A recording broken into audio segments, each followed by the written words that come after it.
O Hamas declarou vitória sobre Israel. Eu sei que Gaza está em ruínas, dezenas de milhares de pessoas perderam suas vidas e milhões foram deslocadas. Todos os líderes do Hamas em Gaza se foram. E ainda assim, quando o cessar-fogo entrou em vigor, os líderes do Hamas, os que sobreviveram estavam todos sorridentes e fazendo declarações de vitória. Essa ilusão é um sério auto-engano? O Hamas conseguiu transformar a catástrofe que causou em Gaza em vitória estratégica? Vamos analisar 5 formas de como o Hamas venceu Israel. Vamos ser claros, o objetivo do Hamas é destruir Israel. Obviamente, eles não tiveram sucesso, mas o Hamas planejou seu ataque para ser o mais devastador possível. Eles tinham instruções horrivelmente específicas para queimar, destruir, humilhar e aterrorizar, e cumpriram essas ordens com prazer, gravando e até transmitindo ao vivo sua brutalidade. O objetivo deles era psicológico, não militar. Eles planejaram o ataque para desmoralizar e assustar os israelenses além do campo de batalha. Funcionou. Os israelenses assistiram horrorizados a vídeos de jovens mulheres sendo levadas à força, tanques em chamas e corpos de soldados arrastados em motocicletas. Famílias reunidas em abrigos e frequentadores de festivais escondidos em valas à beira da estrada. Por um dia horrível, o relógio voltou atrás. Voltamos a um mundo em que judeus eram caçados, fracos, sem proteção, porque naquele dia não havia proteção. Nem da cerca de segurança caríssima e tecnológica na fronteira de Gaza que o Hamas derrubou com um trator, nem do exército pego de surpresa e despreparado. Os israelenses confiavam no exército, governo e serviços de segurança para sua proteção.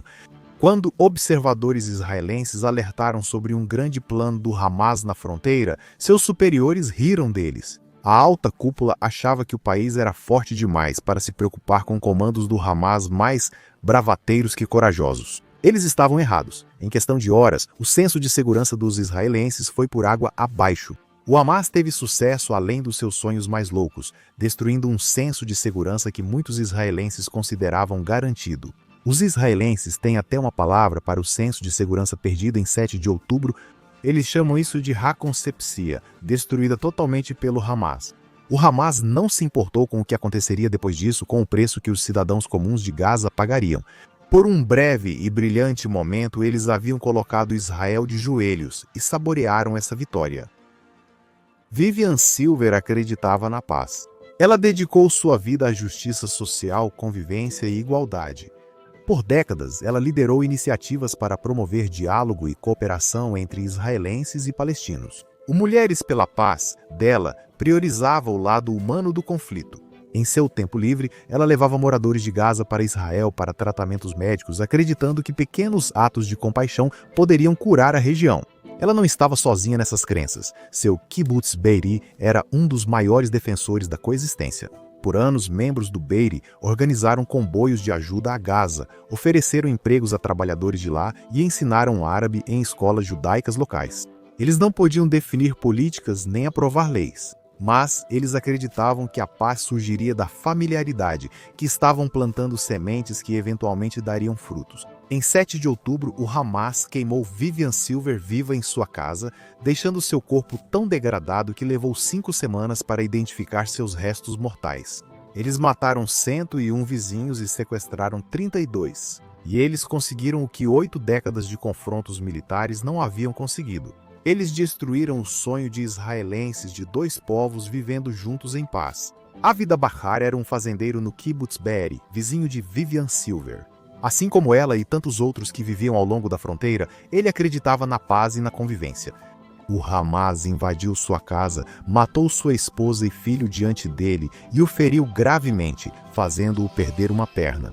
6 meses depois, em 7 de outubro, ele voltou ao seu kibbutz, sem sua esposa, sem seu filho e sem sua antiga convicção de que a paz é possível. Antes de 7 de outubro, essa convicção já não era popular, exceto entre moradores das comunidades na fronteira com Gaza. A maioria era de esquerda, defensores da paz e da convivência. O dia 7 de outubro foi um grande choque, disse Yocheved Lifshitz, sequestrada pelo Hamas. Nós, as pessoas que ajudamos. Do outro lado... A ativista Dorit Rabinyan admitiu: minha compaixão está de certa forma paralisada. Esta é uma grande vitória para o Hamas, cuja existência depende de alimentar o ódio. Se israelenses e palestinos não se odiarem, o Hamas perde sua razão de existir. A princípio, a estratégia deles de eliminar ativistas da paz parecia funcionar. Após 7 de outubro, quase nenhum israelense queria falar de coexistência. Essa história tem uma reviravolta surpreendente, algo que o Hamas provavelmente não esperava. Depois de 2 anos de conflito, o apoio à paz na verdade aumentou um pouco. Mesmo assim, a maioria dos israelenses e palestinos não tem esperança de paz. Mas alguns estão alimentando ativamente essa centelha de otimismo. E eles ainda podem conquistar a vitória final sobre o Hamas. Por anos, os confrontos entre israelenses e palestinos sumiam do cenário global. Sim, a questão palestina ainda recebia tratamento especial na Organização das Nações Unidas e algumas manchetes a cada novo surto de violência. Além disso, o mundo seguia em frente. Estados árabes que antes apoiavam inimigos de Israel perdiam a paciência. Países que prometiam não falar com Israel passaram a assinar acordos de normalização com o Estado judeu. Outros receberam discretamente a tecnologia e o turismo de Israel, sem fazer concessões. Em nome dos palestinos, até a Arábia Saudita, líder do mundo muçulmano sunita, discutia normalizar relações com Israel. Parecia que o mundo havia esquecido da situação dos palestinos. Como disse um dos líderes do Hamas, a causa palestina estava caindo no esquecimento. O dia 7 de outubro mudou tudo isso. O ataque mudou o foco mundial. Nos últimos 2 anos, Gaza tem liderado as manchetes. Conferências humanitárias, cúpulas de emergência, sessões da Organização das Nações Unidas, comboios de ajuda humanitária, todos os olhares voltaram-se para a causa palestina. Mas o que é a causa palestina? Para os palestinos comuns, é uma vida livre e digna. Para muitos ativistas ocidentais, a causa palestina virou sinônimo de Hamas. Eles picham sinagogas com imagens do Hamas, agitam bandeiras do Hamas e do Hezbollah em protestos, adotam os cantos do Hamas sobre destruir Tel Aviv.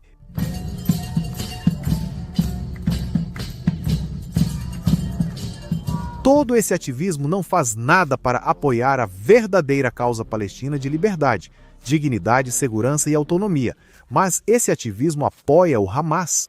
De alguma forma, uma máfia islamista que rouba seu próprio povo, joga homens de telhados por causa de quem eles ousam amar, e que, ao buscar criar um califado muçulmano global, virou símbolo legítimo de resistência para ativistas de esquerda no Ocidente. É uma situação totalmente desconcertante e, sem dúvida, uma vitória para o Hamas. O apoio ocidental ao Hamas trouxe outra vitória também, um ódio global crescente pelo Estado judeu. Israel já não era amplamente amado antes de 7 de outubro, mas judeus e israelenses se surpreenderam com a rapidez com que a simpatia mundial sumiu após a invasão do Hamas. Poucas horas após os primeiros foguetes caírem, multidões pelo mundo foram às ruas, não para lamentar as vítimas, mas para celebrar quem tirou suas vidas cruelmente. Enquanto israelenses eram massacrados e sequestrados, houve celebrações em Berlim, Londres, Nova York e Sydney. E só quando Israel começou a revidar é que o tom mudou de celebração para condenação. Antes mesmo da contraofensiva das forças de defesa de Israel, manifestantes já gritavam a palavra proibida no YouTube, que rapidamente se espalhou pelo mundo. Com o prolongamento dos combates, o apoio a Israel caiu até em países tradicionalmente simpáticos, e atores acadêmicos e artistas israelenses foram boicotados. Eventos cancelados por segurança. Ativistas anti-Israel passaram a criar listas de sionistas a evitar, com uma definição de sionista bastante flexível. Qualquer um que mostrasse simpatia pelos israelenses era colocado na lista negra e acusado de apoiar o G-Word. Qualquer vínculo com o Estado judeu virou tabu. A Marvel removeu a origem de uma personagem israelense após pressão pública. Após 2 anos, pesquisas indicam que a aprovação de Israel globalmente está em baixa histórica. Só 35% dos americanos veem o governo israelense favoravelmente, contra 48% antes de 7 de outubro. A simpatia pelos israelenses comuns caiu até entre judeus americanos. Líderes mundiais emitiram mandados de prisão e prometeram deter autoridades israelenses que entrarem em seus países. Países ao redor do mundo congelaram ou reduziram o comércio com Israel, rebaixaram relações e ameaçaram sanções. Em um duro golpe para Israel, até seus aliados França, Reino Unido, Canadá e Austrália reconheceram unilateralmente o Estado palestino. Foi um movimento simbólico, mas marcou grande mudança em relação às políticas anteriores. E os líderes mundiais pareciam não se importar que estavam entregando uma grande vitória ao Hamas. O oficial do Hamas, Mohamed Nasrallah, comemorou: todas essas cidades tomaram medidas contra os sionistas. Isso ocorreu só após 7 de outubro. O Hamas não quer um Estado palestino. Se quisesse, teria governado Gaza de verdade nos últimos 20 anos. Em vez de roubar do próprio povo e usar a ajuda estrangeira para construir túneis subterrâneos, onde nenhum civil pôde se abrigar nos últimos 2 anos. Mas eles querem Israel isolado, diplomaticamente enfraquecido e na defensiva. O dia 7 de outubro e os 2 anos de combates alcançaram esse objetivo. Por todos os ganhos do Hamas em manchetes, em influência, em medo, sua maior conquista é mais simples: sobreviver. Mesmo com capacidades reduzidas e sem liderança em Gaza, o Hamas continua aterrorizando os palestinos comuns nas ruas de Gaza. Os aliados do Hamas ou caíram ou se tornaram significativamente mais fracos. A liderança do Hezbollah foi eliminada, milhares de militantes retirados e pelo menos metade do arsenal dizimada. Os programas de mísseis e nuclear do Irã foram em grande parte desativados. As milícias iraquianas que prometeram apoiar o Hamas ficaram tão assustadas que abandonaram a luta sozinhas. Os Houthis perderam infraestrutura vital e vários líderes seniores. Até o antigo ditador da Síria se foi. Israel dominou absolutamente em todos os campos de batalha, mas em Gaza o Hamas continua danificado, mas ainda respirando, recusando-se a se desarmar e caçando qualquer um que represente uma ameaça ao seu poder. Imediatamente após o cessar-fogo entrar em vigor, os combatentes do Hamas começaram a tirar publicamente a vida de rivais e supostos colaboradores, incluindo crianças. As cenas eram assustadoramente familiares, lembrando o próprio 7 de outubro. Desta vez, vítima e autor eram palestinos e ambos são abertos sobre seus motivos. Eles insistem que o cessar-fogo é temporário, que nunca vão abrir mão do controle de Gaza, e que um dia desses eles vão conseguir apagar Israel do mapa. Mas quanto mais fervorosamente eles lutam, mais os palestinos comuns sofrem, e o mundo árabe está perdendo a paciência. Do Cairo a Riad, líderes exigiram que o grupo se desarme e deixe de governar Gaza. Alguns até condicionaram a ajuda humanitária ao desmantelamento do Hamas. Os Estados Árabes aderiram a um plano de paz pós-guerra liderado pelos Estados Unidos da América, focado na eliminação de grupos militantes e no desmantelamento da máquina de incitação que sustenta o Hamas. Transformar palavras em ações exige determinação, que a maioria dos governos ainda não demonstrou. Enquanto isso, a sorte diplomática e econômica de Israel já está mudando lentamente. As conversas sobre sanções esfriaram, os laços comerciais e diplomáticos estão voltando discretamente, e as negociações de normalização há muito congeladas com a Arábia Saudita. Até uma Síria pós-Assad pode em breve voltar aos trilhos. Até líderes do Hamas parecem incertos sobre suas conquistas, como afirmou um deles. Após 7?